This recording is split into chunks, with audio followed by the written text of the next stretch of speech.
I got to really do a lot of what I was great at the boutique hub. And I love small businesses and I love retail, but I missed agriculture. And so I knew I wanted to build something that would help solve problems for people in agriculture, not only right now, but to continue to grow and scale our industries. Because if we're supposed to have, 10 billion people by the year 2050, we're going to have to grow a lot more food and clothe a lot more people. And if this number of people involved in our industry has been shrinking since 1980, like you don't need to be a mathematician to realize that those figures are not going to work out. So how are we going to be able to continue to grow and scale our industries? Jobs are a crucial part of that. That's a Head On. We live it. The Live Ag Podcast. From seed stock bull sales built on generations of performance to commercial video auctions backed by real relationships to equipment auctions that keep operations moving forward. Live Ag connects cattle producers to opportunity. Quality cattle deserve premium prices. The right bulls deserve more buyers, and dependable equipment deserves a fair bid. Whether you're consigning to a Live Ag video auction, marketing seed stock, or moving iron through the equipment exchange, we combine local representation with nationwide reach. Connect with your Live Ag rep by scanning the code on your screen, or visit us online at live-ag.com. We are proud to be powered by Biozyme, the makers of VitaFirm and Gain Smart. Value-added nutrition partners trusted by cattle producers across the country. Now, here are your hosts, Ty deCordova and Casey Mabry. Welcome back to the We Live It podcast. Myself, Ty deCordova, and co-host Wade Leist this week is taking place of Casey Mabry. We are joined here with Jessie Jarvis of Leaders of the West podcast and also of the West Job Search. Was that how you would say it? Yeah, that's us. So, Jessie, if you'll just kind of tell us a little bit about yourself, where you come from, kind of your background, you got any children, stuff like that. I mean, we just kind of get personal here. We all got kids, and we love to talk about them here too. Yeah, no. So I grew up not too far from here, about an hour here in southern Idaho, outside of Boise, on a cow-calf operation. And so that is really what I knew all up until graduating college. I went to college. And I wanted to go be an anesthesiologist. I wanted to get out of agriculture. I wanted to go live in high rise in the big city. So I went to a liberal arts college. And about 6 weeks into that, I was like, wait a minute, pump the brakes. This is not what I thought it was going to be. I miss agriculture. I miss our way of life. I miss the people. So I switched my major and I ended up with an internship at our state cattle association. So I worked here in Boise part-time for the Idaho Cattle Association and then also for the Beef Council. I'd spend half of the morning in one office and then I'd spend the rest of the day in the other office. And that was just so transformational for me and really teaching me the lobbying side and the marketing side. And here growing up in our industry, I thought I knew everything there was to know about the cattle industry. And in that 3 short months, I realized, wait a minute, you know one thing about your operation, but the cattle industry is just so broad and diverse. And so I ended up working as a communications director for ICA for a number of years before I moved home to our ranching operation. And not long after that, my husband and I got married. And so he came to work on our operation as well. And I worked alongside him for a couple of years. But at that time, I was young and we didn't have kids. And I kind of felt like I needed something else to do. So I always dabbled in a little bit of remote work in marketing. And as time has gone on, then in 2020 created a company called Of the West, which is a job platform specific to finding jobs in agriculture and Western industries. And so that's kind of how all of that came to be. You've done that before. You've told your story a few times, I can tell. Is it safe to assume you did not meet your husband at the liberal arts college? That is absolutely correct. We've known each other since we were 3. We never dated though, but ironically enough, I lived here in Boise with a friend and they have a purebred operation and he had been in Denver with their team showing cattle and he had parked his pickup in our parking lot and he also comes from our county. And I was like, wait a minute, I think I know every pickup in Elmore County. I don't know that one. I wonder whose flatbed that is. I didn't think anything of it. Lo and behold, it ended up being Justin Jarvis, who is now my husband. So that's how that all happened. Pretty neat story. It goes way back. I mean, known him since you're 3, and he showed up at your door. And you didn't even know his truck. Exactly. So there you go. tell us about your kids. I mean, how many kids you got? How old are they? Yep. We have a boy named Jet. He's 8 years old. And then we have a daughter named Jackson, and she's 5. And they are polar opposites. I feel like they are the traditional firstborn and secondborn. Our son is the sweetest little guy, aims to do no wrong, wants to please. And our daughter, she is hell on wheels. And I'm sure I'll love that when she's in her 30s. But if she makes it to her 30s, or if I make it out of my 30s, that's the real question. Is the son the oldest? Yes. I got 2 daughters. One will be a freshman and one will be a senior this year. And the senior, the oldest, is sweet and nice and just feelings on her shoulder. And that second one, though, is a hell on wheels, like you said. I mean, to tell you, great girl. Don't get me wrong, but man, she is tough. She is tough. So, well, you can probably give me advice. I don't want to put you on the hot seat, but here's my question: is like, how do I not parent that spirit out of them? Because I want to make sure that you are a good listener and you're respectful and that you do the right things. But at the same time, I also don't want to, I want you to be able to stand up for things, even though I don't like it when she stands up to me for things. So how have you done that? It's tough. My wife's here somewhere, and she'll say, I didn't do a very good job of it for the first 8-10 years, but it's now that she's come to her own and knows herself and is starting to understand who she really is. Man, you see so much of us in them that you're like, wow, that I got to be careful because, like you said, you don't want to beat that out of them, but sometimes you got to beat it out of them, and then you got to say, now this is how you don't do it, and this is how you do it. But no, it's just you instill the love of God in them, and then you also instill the fear of it too. So they got to understand that it's all it's all out of love when you're doing it, but to continue to follow God, and that's what we've instilled in our house is just follow God and follow where He leads you, and then all the rest of it will come. Okay, so you're telling me there's some hope. There's a lot of hope, but it ain't gonna get no easier for just a little while. No, Sorry. and you know what? We're joking, right? Like, Yeah. I love my daughter, and she has probably taught me more in being a parent. And I think we as parents, when you become a parent, you think my job is to, tell my kids what to do and to teach them. They have taught me far more lessons in life than I have ever even begun to teach them. And I think that that's one of those rewarding things to know is when you feel like you've, mastered all there is to know, there is a new phase of life where you can be completely humbled again. And I think that that's a good thing. I've even learned that in business, when it came to what I did in communications and marketing, gosh, that has completely evolved since when I started in 2012. And so you're always humbled in learning new things and having to admit that you don't know everything, even though I'd love to admit that I did know everything. I tell myself I do, but I totally don't. So I think that parenting is one of those journeys that has really been so rewarding just for that alone. Yeah, it's unbelievable. Well, think about, you're telling your story, and in 2020 you started your own company, and we were talking earlier about that company, how you can, there's a job search platform on there. You have a podcast where you've talked to, incredible people over the years. Did we give you time to look that up? Pat Fitzgerald. That's his name. All right. We're going to get earlier that was not the name you give. I did give I gave your name. You're right, Ty. I apologize. Yeah, I apologize. I didn't realize you were going down that road of self-aggrandizing. I'm sorry. Getting back to the kids, though, and to your career, you had you have a unique career. And, that's a path that you had to have sought out on your own. It's not like you looked up and said, oh, there's a need for this and there's a job for it. I'll go get that. You had to seek that out. And you have a daughter that you're asking about, like, how do you tame some of those things? Well, somebody must not have tamed your imagination and your drive to go do something like that. So there's definitely this give and take. And you're right. We learned so much from our kids. I have 4 daughters, by the way, and they're all just a little bit different. And as we were talking, I was reminded of my oldest daughter that she's in the Air Force now. Her name's Morgan, and she would like to kind of come back to something ag-related. But every time we talk, it feels like we're always like stumbling on like the same 2 or 3 things, like it is in the vet field or maybe something in the, law field or something. And as we're learning about your job forum, I was like, oh, gee, that's it right there.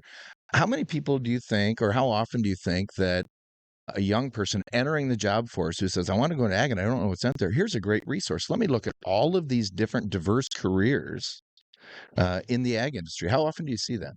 All the time. And to go back a little bit from that, I was actually thinking about that not long ago because I grew up with a girl. She was one of my best friends, K through 12. And in high school, she knew what she wanted to be. She wanted to go be an interpreter for the deaf. And I thought, okay, well, that's really cool. I don't necessarily know what has ever piqued that interest in you. And we all know people who we all want to be a doctor, a lawyer, a teacher, whatever that looks like. But how many of us actually do the thing that we wanted to do? And I saw her in the grocery store not that long ago, and she still does the thing that she set out to do. And I thought about how rare that really is. Like when you are 14 years old and I'm going to go be that thing. How many people do we actually know are still that thing? They may have gone and done it. They've gone to college. They tried it for a few years and then they were like, wait a minute, this is not what I thought it was going to be. I'm actually not that interested. Or I really like this, but now that I've been involved in it, I enjoy this element of it and I kind of want to go down this path instead. So I think that that's a very natural thing that we're all kind of evolving. And we even know people who have had different versions of their career in their 20s and 30s and 40s. And, they've mastered a variety of different career elements and experiences. And so I think that that is very common, but especially when you're young, right? I mean,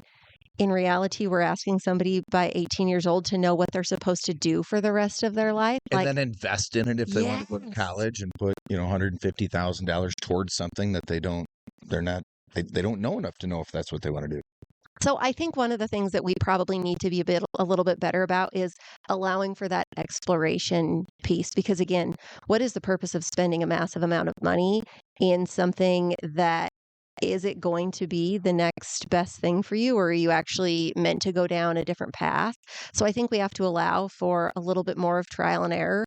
I will tell you, I've done a lot of different things in life, and every single one of those experiences has had a thread that has now allowed me to do what I do now. So they were all very important pieces, even if they're not something that, I'm still, gosh, I worked as a project manager. Do I still do that now? No, but that experience has allowed me to now really know the project management side when it comes to the work that we do at Of the West, or all of those different experiences. You're able to take them with you as you go. Do you ever look at your forum and go, what? I didn't know that was a thing. All the time. And I think too, like we were saying ahead of time, when you ask people what they want to go do in agriculture, they want to be a farmer, a rancher, a veterinarian, or a professional rodeo athlete. Those are kind of like the four main things, or an ag teacher, I should say. But there are so many careers out there. And I talk to a lot of young people and they're like, I don't really want to go into agriculture. I want to go be a web developer. Well, did you know you could be a web developer and do it in agriculture? There is not a job outside of our industry that you also cannot find within our industry. And I think that goes to show just how powerful and impactful agriculture and Western industries really are. So back to some of the social media stuff and then the marketing side of what y'all do. How have you seen that evolve in the last 5 or 6 years since you started your own deal? Kind of what does that look like on a day-to-day basis, and how do you keep up with all of it?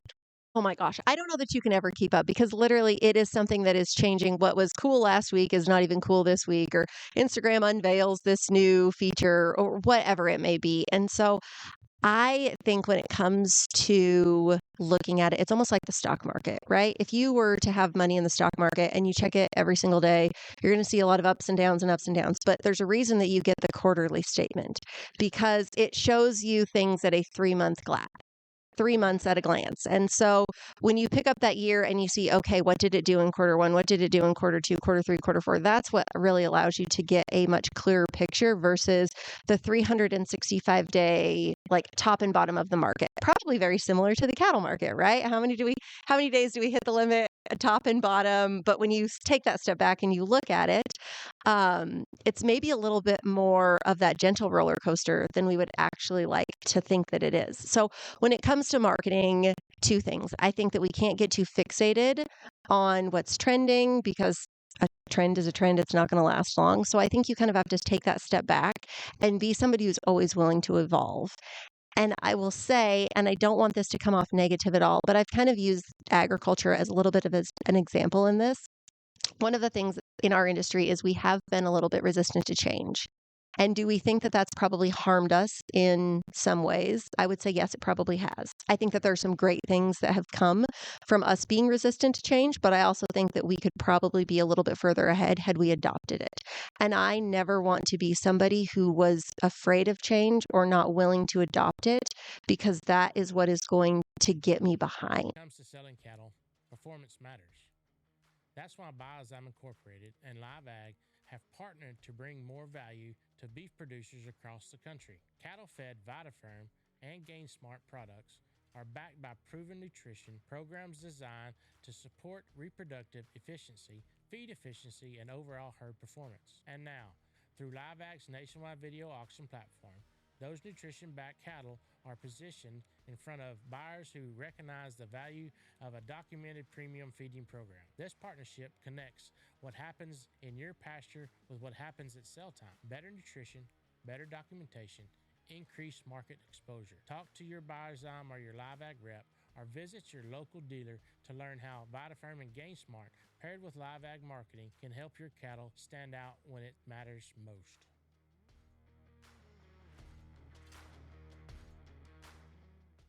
I don't know what she's talking about. We're not setting our ways at all.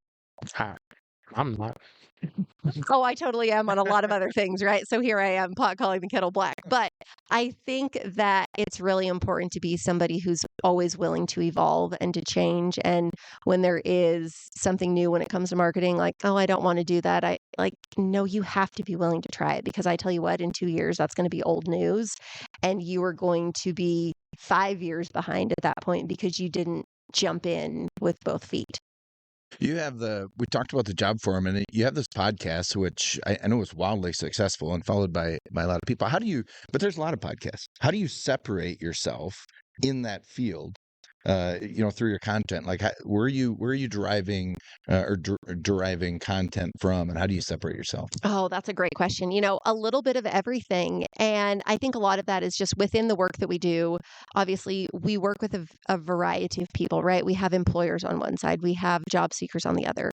We also have those who we would consider to be freelancers and contractors, right? They own their own businesses, whether they're a solo entrepreneur or maybe they have a really small team. We have students who they're not really they're kind of in the in-between, if you will. We also have people who are just passionate about our industry. I lovingly call them ag adjacent, right? They maybe grew up in our industry, but don't work in it anymore, or they had a grandpa who had a farm, and so they spent their summers there, and they're passionate about it, but they have no real connection to it. So I want to make sure that we really do have something or somebody for everybody, which you can't be everything to everybody. I do recognize that, but I also know how varied my own life is as a mom and a business owner and a member of my community and somebody who's really passionate about our industry. I also live really rural, and so it takes me an hour to come here to Boise or to go to Costco, and I don't get to hang out with people very often. I want to be able to surround myself with the type of information that can continually help me grow, even though I can't necessarily always be in the room for it. So we try to bring on guests that also kind of have that variety. Sometimes we have employers and we talk a lot about careers. Other times we have people who are just really impactful people. And we've talked about parenting. That's actually one of our best episodes, was from a great friend of mine who I actually worked with for a long time. And the majority of the show, we ended up talking about parenting. And that has been one of our most listened to episodes ever. So it just kind of depends. I think one of the things that I find to be really rewarding in that is episodes and a variety of people who you would never have any other connection to. You can still learn from them. And I think that's important. I think America needs a little bit more of that, to realize, like, you and I may have nothing in common, but I can still sit down and learn at least one nugget of wisdom from your 30-minute episode. And I think that is something I wish that we did a little bit more of. Did you actually have Ty on your show? I really did. So the parenting one had a lot of views, and then you've probably had some with less. Like, where would his land? Like, Definitely at the top. Yeah, probably. But give us some insight. We talked a little bit about your favorite guest, and you mentioned Pat Fitzgerald. Yes. Who is that? What was that? Okay, so he is now the CEO and president of the National Cowboy Hall of Fame Museum in Oklahoma. But prior to that, he worked for Apple and he worked for Disney. And so he was part of Bob Iger's team at Disney, and Steve Jobs was on the board. They brought him over to Apple, and he was over iTunes, podcast development, which to have him on the show was incredibly just kind of a pinch me moment to know that somebody who is so influential with a company that is so influential, like had Apple not had iTunes, would podcasts really even be a thing? So to have him on a podcast was kind of a full circle moment to a degree. How did you come about that? How did you find him, and how did he come on your show? Like, Yeah, so we're always looking for guests like that, and especially for somebody who has worked for such monumental companies. That man could go and do anything. He worked for Campbell's Soup also. So you could go do anything in life, and you choose to come back to Oklahoma to work for, and not only for a museum for our industry, but for the people of our industry that really promotes Western heritage. Like, how cool is that? That is the type of impact that agriculture has on people. And so, I've always been enamored with people like Sandra Day O'Connor, who was a Supreme Court justice and grew up on a ranch in Arizona. And I wish that there was a way to find those types of people who have been wildly successful in life, and they would pinpoint that back to growing up in agriculture. I think that there's far more of them that we are probably even aware of, but I can tell you that that's just how powerful our industry is, and the type of characteristics and morals that come from growing up here. And I feel so lucky to be part of that, and I want to be able to share that with other people. absolutely, the resiliency that the ag industry it instills in the people that live it, that grow up in it, that are raised in it. It's pretty. What's the word I'm looking for? When you see them, you know it.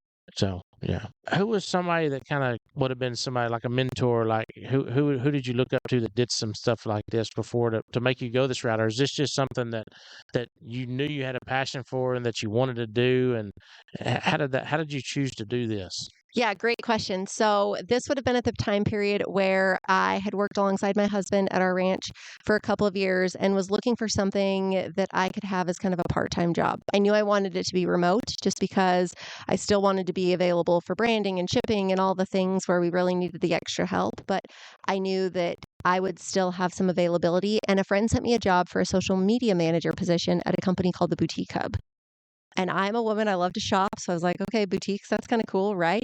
But the founder of Sorry, the what shop? Boutique Hub. Oh, Okay. But the founder of the Boutique Hub You know what a boutique is? okay. It's a shop for women. It's where you go get clothes. Your wife would know all about it. So would your 4 daughters. But the founder of the Boutique Hub is a woman named Ashley Alderson, and she grew up on a ranch in North Dakota, and she is a past Miss Rodeo America. And she has now built one of the Midwest's fastest growing companies. It has been featured on the Inc. 500 list before, and I was her very first hire.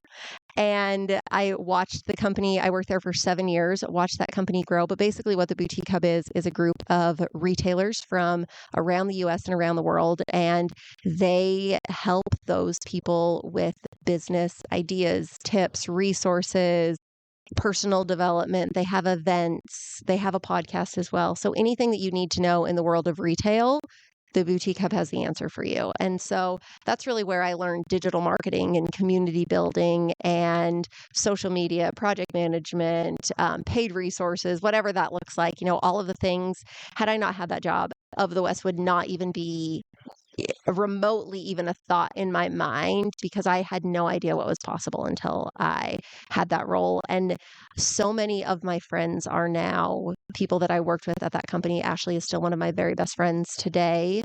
And I love being able to surround myself with big dreamers and doers like that.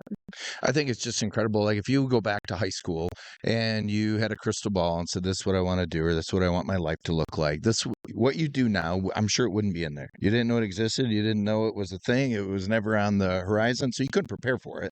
So through your life, like things have prepared you to be able to do this.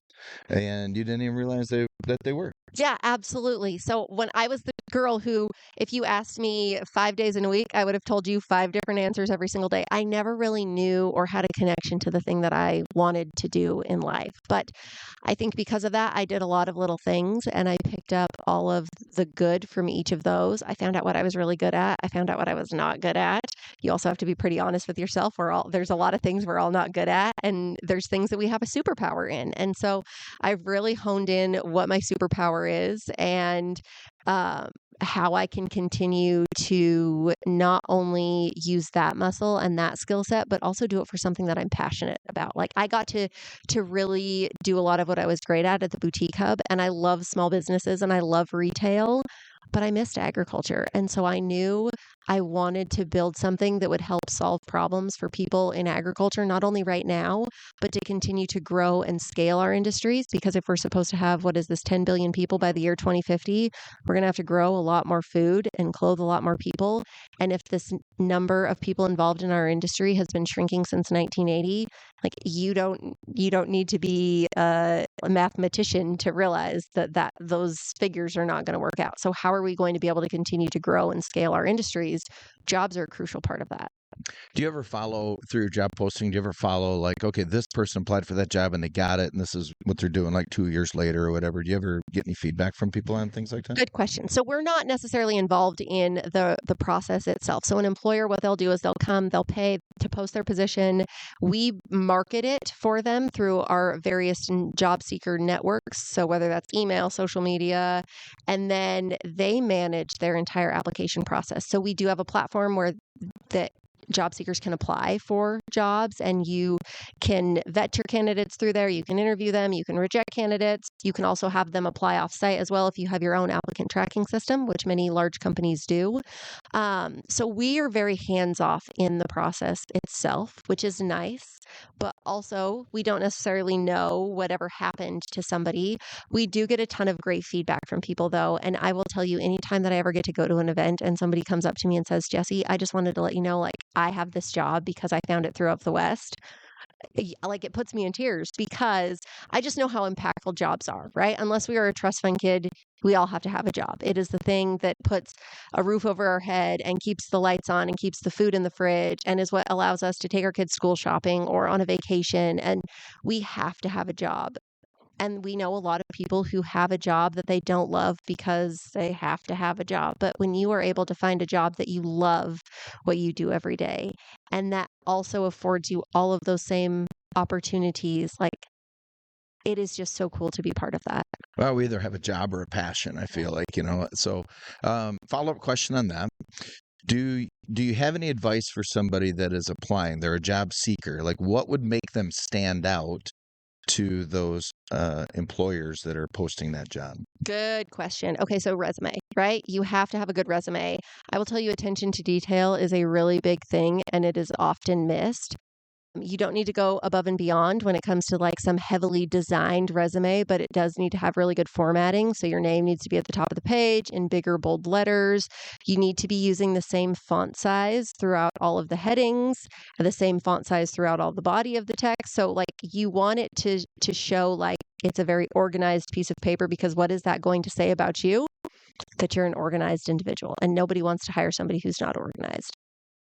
Then one of the things that I see often on resumes is they don't have a professional statement or a personal summary. And that's that paragraph at the top that is basically, I call this the professional statement equation, but it's who you are, what your superpower is, how you are able to help the company in this role.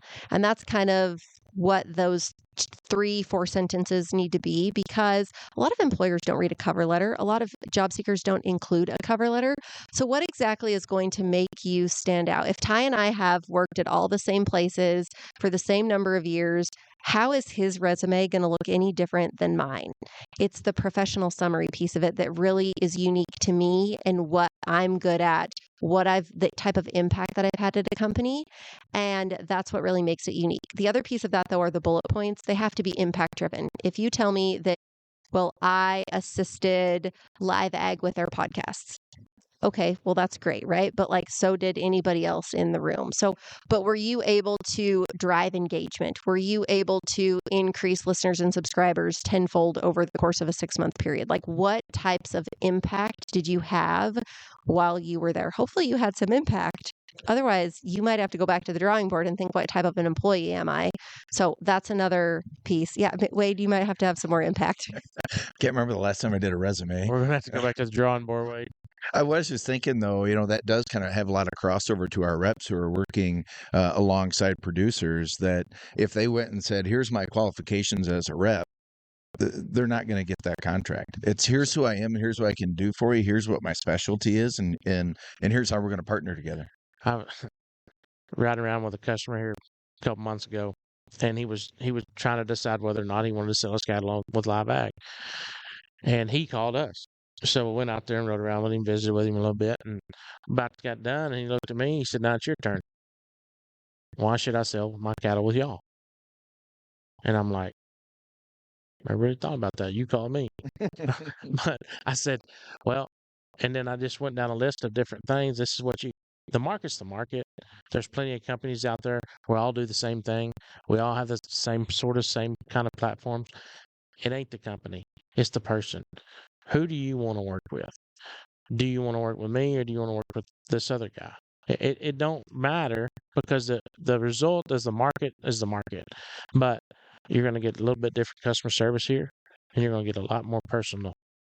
We're going to be more personal. I do know that, and that's just what's the difference. And you're selling yourself. I mean, it's pretty much all you're doing. The companies are the companies. I mean, I love Live Ag. Don't get me wrong, but it's Live Ag. They're doing business with them reps. They're doing business with Chris Howe. They're doing business with Dennis Mesker.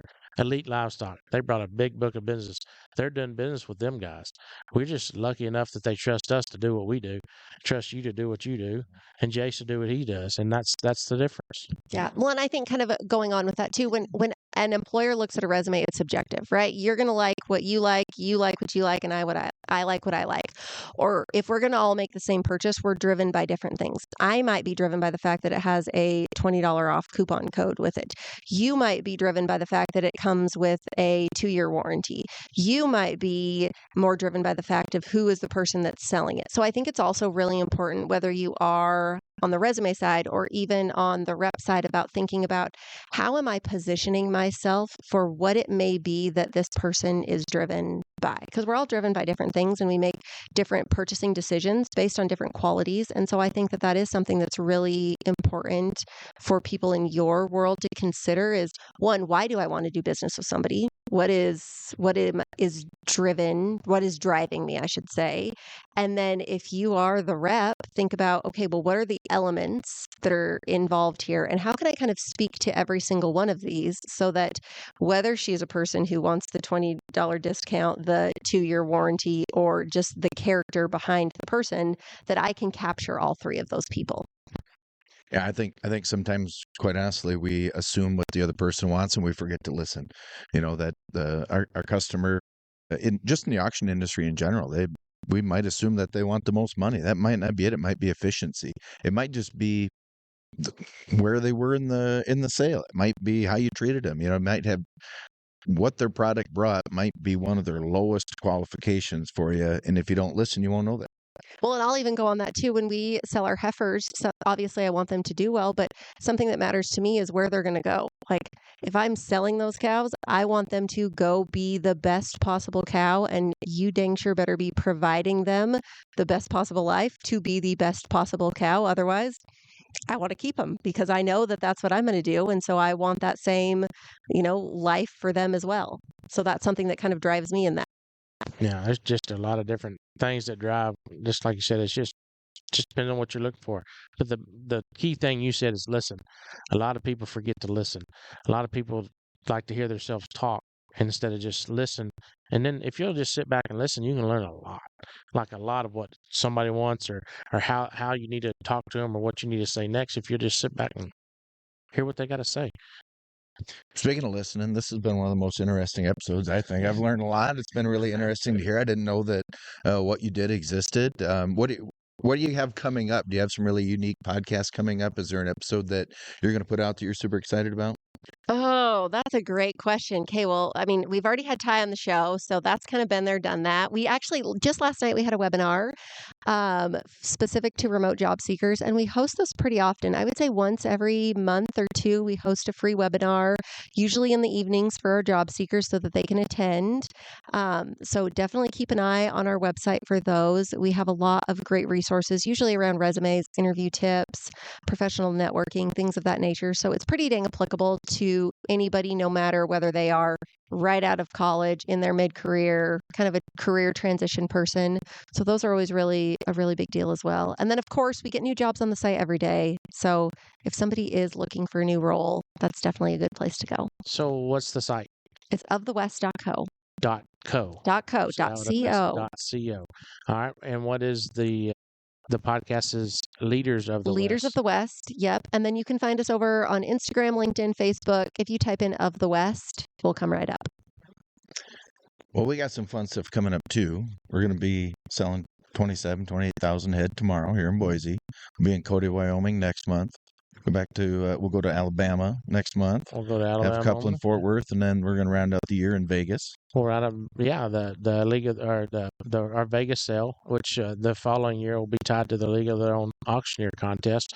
And as we're talking about that, I'd like to give a shout out to Specialty Risk Insurance because they just come on as the title sponsor for the League of Their Own contest. That I think I read the other day. Brian sent me something the other day, like somewhere up in the $490,000 worth throughout the year that they're going to give away in that contest. If you haven't heard of it or haven't seen it, look up on social media, a League of Their Own auction contest. They have a Facebook page and they got some flyers out kind of describing it a little bit. But as we go here throughout the next couple of months, we'll probably have them back on and talk about it a little bit more. But it is a premier big auctioneer contest that's coming up, and Specialty Risk Insurance stepped out there and did the title sponsorship for it. We'd like to thank Kevin Charleston and Tony Atkins for doing that. So anything else we want to cover on yours?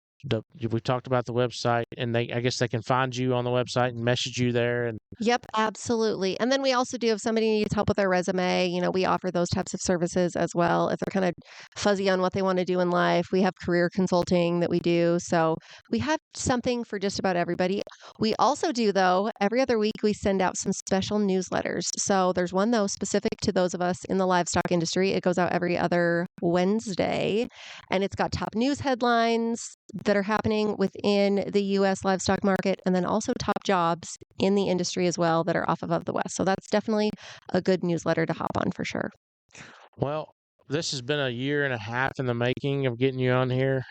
We've been trying to catch up for that long. She was going to come to Fort Worth, or she was going to come here last year, and then they had fires at their ranch, so she couldn't get away. And then she was going to come to Fort Worth, and she got there and got tied up. I guess Katie Kaufman might have tied you up or something, wouldn't let you come see us, but we'll give her a shout out too when we're talking about her. So, but anyways, the wait was worth it. Like Wade just said, this has been an awesome episode. We can't thank you enough for being here on us. What you're doing is a need in the industry, and it's really, really neat to see you tie it all back together and how that all looks. And thank you for what you're doing. It's well needed. So, if we can do anything else for you, just let us know.